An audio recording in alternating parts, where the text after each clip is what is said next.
इस्लामी शासक आणि हिंदू द्वेष्टा टिपू सुलतान याची तुलना छत्रपती शिवरायांशी केल्यानंतर पेटलेल्या वादावर मुख्यमंत्र्यांनी आपली भूमिका विधानसभागृहामध्ये मांडली।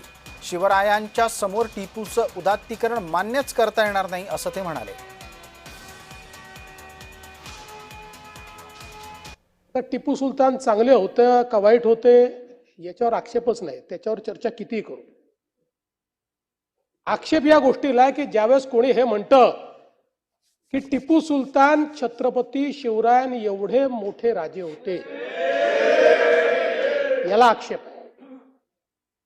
ज्यावेळी असं म्हटलं जातं की छत्रपती शिवराय एवढाच गुणगान टिपू सुलतानचा केला पाहिजे, त्याला आक्षेप आहे। आता इतिहासावरनं लढण्यापेक्षा भविष्यासाठी लढूया ना एकत्र येऊन। झालं ना सगळं, जो काही राजकारण होर्डिंग बॅनर करायचे ते झालेलं आहे। आता निवडणुका तुम्ही वरपासून खालपर्यंत जिंकल्यात, हाऊसिंग सोसायटीचे पण जिंकाल, पण ह्याच्यातच दोन राष्ट्रीय पक्षांनी व्यस्त राहण्यापेक्षा आपला देश कुठे चाललेला आहे। आज आपण विश्वगुरु म्हणून बोलतो, त्या दिवशी राजीव शुक्लाजी हे खूप चांगलं बोललेत हाऊसमध्ये, चेला कोण आहे आपलं? ही परिस्थिती आज।